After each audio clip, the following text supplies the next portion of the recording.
मैं हूं अंग्रेज और मैं जा रहा हूं व्यापार के बहाने भारत को गुलाम बनाने। मैं वहां के लोगों में फूट डालूंगा एवं राज करूंगा। तो वीडियो को पूरा देखें और चैनल को सब्सक्राइब कर लीजिए। जरा सोचिए, बस एक पल के लिए अपनी आंखें मूंद लीजिए और उस दौर की कल्पना कीजिए। एक ऐसा देश जिसके खेत सोना उगलते थे, जहां के कारीगरों की उंगलियों में वो जादू था कि दुनिया हैरान रह जाती थी। एक ऐसा मुल्क जो पूरी दुनिया की अर्थव्यवस्था का 25% हिस्सा अकेले अपने दम पर चलाता था। दुनिया इसे आदर और लालच से सोने की चिड़िया कहती थी। ये वो जमीन थी जहां दुनिया फतेह करने निकले सिकंदर के हौसले भी टूट गए थे, जहां मोहम्मद गौरी जैसे हमलावरों को भी इस मिट्टी पर कब्जा करने के लिए 17 बार मौत से टकराना पड़ा था, जहां मुगलों को भी अपनी जड़ें जमाने में सदियां लग गई थीं। लेकिन सोचिए, जिस देश को बड़ी बड़ी फौजें और तलवारें नहीं झुका पाईं, उसे समुंदर पार से आए कुछ व्यापारियों ने इतनी जल्दी अपना गुलाम कैसे बना लिया। लेकिन फिर समुंदर की लहरों को चीरते हुए व्यापार के भेष में कुछ सौदागर आए। उनके एक हाथ में तराजू था, लेकिन उनकी आंखों में छिपी थी एक प्यासी तलवार। उन्होंने हमारे मसाले नहीं खरीदे, उन्होंने हमारे जमीर का सौदा किया और देखते ही देखते वो सोने की चिड़िया लोहे की मोटी जंजीरों में जकड़ दी गई। आज हम इतिहास के उस बंद दरवाजे को खोलने जा रहे हैं जिसे किताबों में ब्रिटिश राज कहा जाता है, लेकिन असल में वह इंसानियत के सीने पर किया गया अब तक का सबसे बड़ा अत्याचार था। यह खौफनाक कहानी शुरू होती है उस काली तारीख से जब भारत की किस्मत पर पहला और सबसे गहरा घाव लगा। तारीख थी 23 जून 1757। जगह प्लासी का मैदान। बंगाल का नवाब सिराज उद दौला अपनी विशाल सेना के साथ सीना तान कर खड़ा था। उसके सामने थी ईस्ट इंडिया कंपनी की मुट्ठी भर फौज, जिसका नेतृत्व कर रहा था एक ऐसा आदमी जिसे नफरत और लालच का दूसरा नाम कहा जाए तो गलत नहीं होगा। Robert Clive. कागजों पर यह एक युद्ध होना था, लेकिन उस दिन मैदान ए जंग में जो हुआ वह युद्ध नहीं, वह धोखा था। एक ऐसी गद्दारी जिसने आने वाले 200 सालों तक हिंदुस्तानियों का खून चूसने का लाइसेंस अंग्रेजों को थमा दिया। नवाब की सेना का सेनापति मीर जाफर अपनी हजारों की फौज लेकर युद्ध के मैदान में खड़ा रहा, चुप खामोश, बिल्कुल एक पत्थर की मूर्ति की तरह। उसकी तलवार म्यान के अंदर ही सोती रही, जबकि अंग्रेजों की बंदूकें नवाब के वफादार सिपाहियों के सीने छलनी कर रही थीं। जानते हैं क्यों? क्योंकि रॉबर्ट क्लाइव ने मीर जाफर के कानों में सत्ता का जहर घोल दिया था। नवाब को मरवा दो और बंगाल का अगला नवाब मैं तुम्हें बनाऊंगा। उस एक लालच ने, उस एक गद्दारी ने पूरे हिंदुस्तान का सौदा कर दिया। सिराज उद दौला हारे पकड़े गए और बेहद बेरहमी से उनका कत्ल कर दिया गया। लेकिन दोस्तों, असली कहानी जंग के बाद शुरू होती है। असली लूट का खेल अब शुरू होने वाला था। प्लासी की जीत के बाद रॉबर्ट क्लाइव जब मुर्शिदाबाद, उस समय बंगाल की राजधानी के शाही खजाने में दाखिल हुआ तो उसकी आंखें फटी की फटी रह गईं। उसने अपनी डायरी में लिखा था कि वह हीरे जवाहरात और सोने के ढेरों के बीच चल रहा था। उस वक्त लंदन शहर की जो कुल दौलत थी, उससे कई गुना ज्यादा दौलत अकेले बंगाल के एक खजाने में पड़ी थी। और फिर शुरू हुआ संपत्ति का महानिकास। अंग्रेजों ने शराफत का नकाब उतार फेंका। उन्होंने मीर जाफर को गद्दी पर बिठाया, लेकिन वह सिर्फ नाम का नवाब था। एक कठपुतली असली लगाम कंपनी के हाथ में थी। सबसे पहले उन्होंने बंगाल के खजाने से 100 बड़ी नावें भरकर सोना और चांदी कलकत्ता भेजा। जरा उस मंजर के बारे में सोचिए। गंगा नदी में 100 कश्तियां जो हिंदुस्तानी किसानों और मजदूरों की पीढ़ियों की कमाई थी, वो हमेशा हमेशा के लिए हमारी जमीन से बहकर जा रही थी। अकेले रॉबर्ट क्लाइव ने उस जमाने में लाखों पाउंड अपनी निजी जेब में भरे, जो आज के हिसाब से अरबों रुपए होते हैं। लेकिन यह तो बस शुरुआत थी। असली अत्याचार, असली नर्क तब शुरू हुआ जब 1765 में अंग्रेजों ने मुगल बादशाह से दीवानी अधिकार छीन लिए। इसका मतलब समझते हैं आप? इसका मतलब था बंगाल, बिहार और ओडिशा के करोड़ों किसानों से लगान या टैक्स वसूलने का पूरा कानूनी अधिकार अब ईस्ट इंडिया कंपनी का था। एक व्यापारिक कंपनी अब सरकार बन चुकी थी। पहले जब कोई राजा टैक्स लेता था तो बदले में प्रजा की सुरक्षा करता था, सड़कें बनवाता था और अकाल पड़ने पर अपने गोदाम खोल देता था। लेकिन अंग्रेजों का मकसद शासन करना नहीं था, उनका मकसद था निचोड़ना। उन्होंने टैक्स को इतना बढ़ा दिया कि किसान की कमर टूट गई। अगर फसल अच्छी हो तो टैक्स दो, अगर सूखा पड़े तो भी टैक्स दो, अगर बाढ़ आ जाए और सब कुछ बह जाए तो अपनी जमीन बेचकर, अपने गहने गिरवी रखकर टैक्स दो। अंग्रेज अफसर, जिन्हें उस वक्त नवाब्स कहा जाता था, वो गांव गांव घूमते। जो किसान लगान नहीं दे पाता उसे कोड़ों से पीटा जाता, चिलचिलाती धूप में घंटों खड़ा रखा जाता और यहाँ तक कि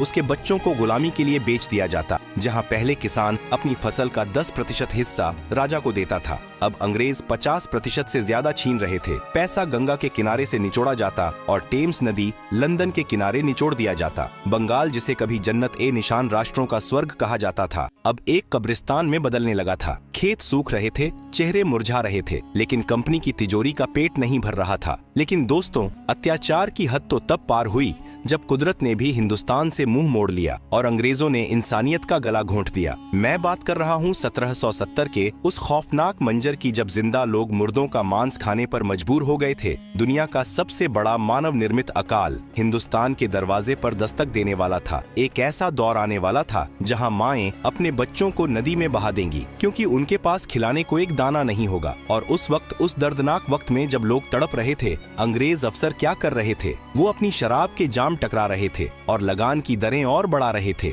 आखिर क्या हुआ था? 1770 में कैसे 1 करोड़ लोग भूख से तड़प कर मर गए और ईस्ट इंडिया कंपनी ने इसे मुनाफे में बदल दिया? यह जानने के लिए दिल थाम कर बैठिए, क्योंकि आगे हम उस अंधेरे को देखेंगे जिसे इतिहास कभी भुला नहीं पाया। साल 1769 आसमान से आग बरस रही थी। धरती का सीना प्यास से फट चुका था। बंगाल के किसान आसमान की ओर टकटकी लगाए देख रहे थे कि शायद एक बूंद बारिश गिर जाए। कुदरत ने पानी रोक लिया था। लेकिन दोस्तों, इतिहास गवाह है कि अकाल सिर्फ सूखे से नहीं आता। अकाल तब आता है जब शासक राक्षस बन जाता है। 1770 की शुरुआत होते होते बंगाल में मौत का तांडव शुरू हो चुका था। इसे इतिहास में 76 मनवंतर कहा जाता है। एक ऐसा दौर जिसने हंसते खेलते गांवों को शमशान बना दिया। आप सोच रहे होंगे कि बारिश नहीं हुई तो इसमें अंग्रेजों का क्या कसूर था, और बहुत गहरा था। जिस वक्त खेतों में फसलें सूख रही थीं, ईस्ट इंडिया कंपनी के गोदामों में अनाज सड़ रहा था। लेकिन कंपनी ने वो अनाज अपनी भूखी प्रजा को देने के बजाय उसे ऊंचे दामों पर बेचना शुरू कर दिया। उन्होंने चावल को सोने से भी महंगा कर दिया। अंग्रेजों ने एक नियम बनाया, कोई भी किसान अपने लिए अनाज नहीं बचाएगा, पहले कंपनी का लगान चुकाया जाएगा। सोचिए उस किसान की बेबसी जिसके घर में बूढ़े माँ बाप भूख से तड़प रहे हैं, बच्चे एक मुट्ठी चावल के लिए रो रहे हैं, और अंग्रेज सिपाही उसके घर से वो आखिरी मटका भी छीन कर ले जा रहे हैं जिसमें उसने अगले साल के लिए बीज बचा कर रखे थे। जब अकाल अपने चरम पर था, जब मुर्शिदाबाद और बिहार की सड़कों पर लाशें बिछी थीं, तब ईस्ट इंडिया कंपनी ने क्या किया? क्या उन्होंने मदद के लिए लंगर लगाई? नहीं, उन्होंने उस साल लगान को 10% और बढ़ा दिया। जी हाँ, आपने सही सुना। जहाँ लोग मर रहे थे, वहाँ कंपनी ने अपनी तिजोरियां भरने के लिए मरे हुए लोगों से भी टैक्स वसूलने की कसम खा ली थी। अंग्रेजों का तर्क था, अगर तुम्हारे पड़ोसी मर गए हैं तो उनकी जमीन का लगान अब तुम भरोगे। यह इंसानियत की हत्या नहीं तो और क्या थी? इतिहासकार विलियम हंटर ने अपनी किताब में लिखा है कि वो मंजर इतना खौफनाक था कि जिंदा लोग मुर्दों का मांस खाने पर मजबूर हो गए थे।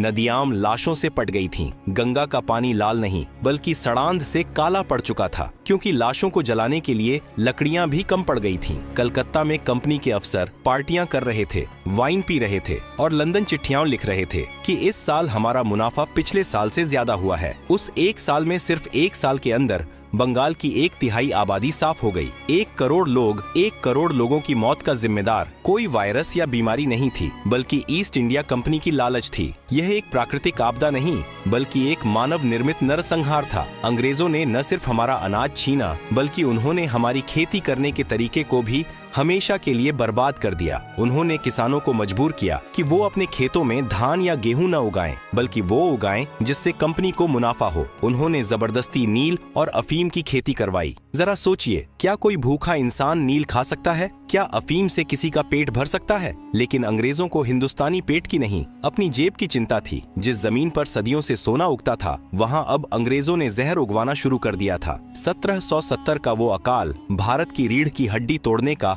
पहला बड़ा हथौड़ा था। बंगाल, जो कभी इतना समृद्ध था कि पूरी दुनिया को कपड़ा और अनाज बेचता था, अब खुद भीख मांगने पर मजबूर हो गया था। लेकिन दोस्तों, यह तो सिर्फ कृषि की बर्बादी थी। अंग्रेजों की भूख अभी शांत नहीं हुई थी। अब उनकी नजर थी भारत के उस हुनर पर, उस उद्योग पर जिसके सामने ब्रिटेन की फैक्ट्रियां धूल चाटती थीं। मैं बात कर रहा हूं भारत के कपड़ा उद्योग की। आगे हम देखेंगे एक ऐसा क्रूर सच जिसे सुनकर आपकी रूह कांप जाएगी। कैसे ढाका की मलमल बनाने वाले बुनकरों के अंगूठे काट दिए गए, कैसे अंग्रेजों ने भारत के करघों को तोड़कर उसे लोहे की मशीनों का गुलाम बना दिया। तैयार हो जाइए आगे के भाग के लिए, जहां हम देखेंगे हुनर का कत्ल और उद्योगों की मौत। दोस्तों, एक वक्त था जब रोम की राजकुमारियां हों या मुगल रानियां, सबकी पहली पसंद एक ही थी, ढाका की मलमल। हमारे बंगाल के कारीगरों के हाथों में वो जादू था कि वो हवा को भी गांठ बांध सकते थे। कहा जाता है कि 6 गज लंबी पूरी साड़ी एक छोटी सी अंगूठी के बीच से निकल जाती थी। दुनिया इसे बुनी हुई हवा कहती थी। 18वीं सदी तक दुनिया भर में जितना भी कपड़ा बिकता था उसका 25% हिस्सा भारत से जाता था। यूरोप के बाजारों में भारतीय कपड़ों की दीवानगी थी। ब्रिटेन के कारखाने बंद होने की कगार पर थे क्योंकि कोई भी अंग्रेज भारत के रेशम और कॉटन के सामने अपना मोटा और खुरदुरा कपड़ा नहीं पहनना चाहता था। यही बात अंग्रेजों को चुभ गई। उन्हें समझ आ गया था कि जब तक भारत के कारीगर जिंदा हैं, मैनचेस्टर की मिलें कभी मुनाफा नहीं कमा पाएंगी। और फिर उन्होंने वो फैसला लिया जो इतिहास के माथे पर कलंक बन गया। ईस्ट इंडिया कंपनी ने तय किया कि भारत को अब कपड़ा बेचने वाला नहीं बल्कि कपड़ा खरीदने वाला देश बनाया जाएगा। सबसे पहले उन्होंने शुल्क की दीवार खड़ी की। अगर भारत का कोई व्यापारी अपना कपड़ा ब्रिटेन में बेचना चाहता तो उसे 80% तक टैक्स देना पड़ता था। यानी हमारा कपड़ा वहाँ इतना महंगा कर दिया गया कि कोई खरीद ही न सके। लेकिन अगर ब्रिटेन का मशीन से बना कपड़ा भारत आता तो उस पर 0% टैक्स था। इसे उन्होंने नाम दिया मुक्त व्यापार। लेकिन यह सिर्फ अंग्रेजों के लिए मुक्त था, भारतीयों के लिए यह मौत का व्यापार था। लेकिन भारतीय कारीगरों का हुनर इतना पक्का था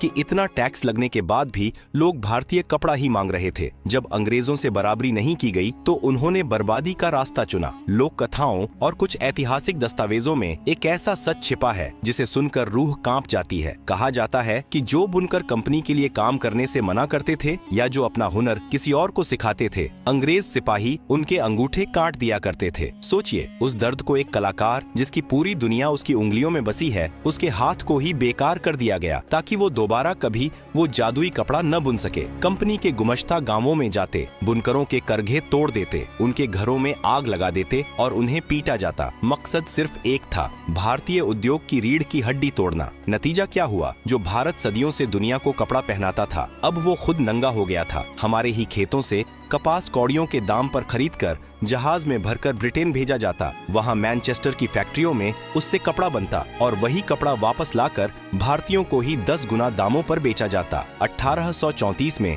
भारत के governor general Lord William Bentinck ने अपनी रिपोर्ट में एक लाइन लिखी थी जो आज भी इतिहास के पन्नों पर आंसू की तरह जमी हुई है। उसने लिखा, भारत के मैदान बुनकरों की हड्डियों से सफेद हो गए हैं। लाखों बुनकर भूख से मर गए। लाखों ने भीख मांगना शुरू कर दिया। ढाका, मुर्शिदाबाद और सूरत जैसे शहर जो कभी व्यापार के केंद्र थे, अब वीरान हो चुके थे। अंग्रेजों ने भारत को सिर्फ लूटा नहीं था, उन्होंने भारत को बेरोजगार और लाचार बना दिया था। उन्होंने एक आत्मनिर्भर देश को एक बाजार बनाकर छोड़ दिया। लेकिन दोस्तों, जुल्म जब हद से बढ़ जाता है तो वो बगावत बन जाता है। किसानों की टूटी कमर, बुनकरों के कटे अंगूठे और अकाल में मरे हुए करोड़ों लोगों की चीखें, ये सब अब बारूद बन चुकी थीं। बस एक चिंगारी की जरूरत थी और वो चिंगारी भड़की। 1857 में क्या थी? वो शैतानी हवा जिसने अंग्रेजों की नींद हराम कर दी और कैसे कंपनी राज खत्म होकर क्राउन का राज आया। लेकिन जुल्म का तरीका नहीं बदला। जलियांवाला बाग से लेकर आजादी की सुबह तक यह खूनी दास्तां कैसे अपने अंजाम तक पहुंची। देखिए, हमारे आखिरी और सबसे धमाकेदार भाग में विद्रोह की आग और आजादी की कीमत 10 मई 1857। यह वो तारीख थी जब भारत के सब्र का बांध आखिरकार टूट गया। बैरकपुर से उठी मंगल पांडे की चिंगारी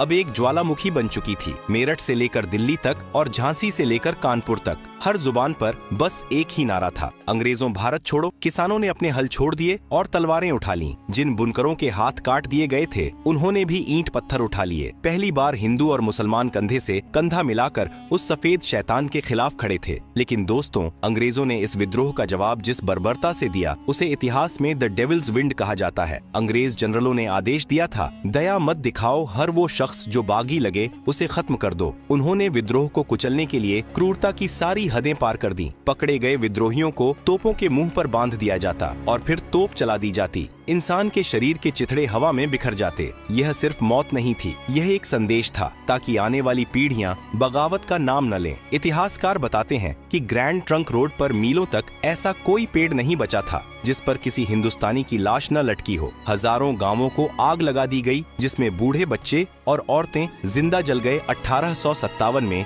खून की नदियां बहने के बाद लंदन में बैठी महारानी विक्टोरिया को लगा कि ईस्ट इंडिया कंपनी अब भारत को नहीं संभाल सकती। 1858 में कंपनी का राज खत्म कर दिया गया और भारत की बागडोर सीधे ब्रिटिश ताज के पास आ गई। अंग्रेजों ने कहा, अब हम भारत का भला करेंगे, लेकिन क्या सच में भला हुआ नहीं? लुटेरा बदल गया था, लेकिन लूटने का तरीका वही था, बल्कि अब लूट और व्यवस्थित हो गई थी। अंग्रेजों ने रेलवे बनाई, लेकिन भारतीयों के सफर के लिए नहीं, बल्कि इसलिए ताकि भारत के कोने कोने से अनाज और कच्चा माल जल्दी से जल्दी बंदरगाहों तक पहुंचाया जा सके और ब्रिटेन भेजा जा सके। और फिर आया 20वीं सदी का वो काला दिन, जिसने साबित कर दिया कि अंग्रेजों के दिल में पत्थर धड़कता है। 13 अप्रैल 1919 जलियांवाला बाग, अमृतसर बैसाखी का दिन था। हजारों निहत्थे लोग, जिनमें औरतें और नन्हे बच्चे भी थे, शांति से सभा कर रहे थे। तभी वहां एक अंग्रेज अफसर आया, जनरल डायर। उसने बाग से बाहर निकलने का एकमात्र संकरा रास्ता अपने सैनिकों से बंद करवा दिया। उसने भीड़ को चेतावनी नहीं दी, उसने हटने को नहीं कहा, उसने बस एक शब्द कहा, गोली चलाओ।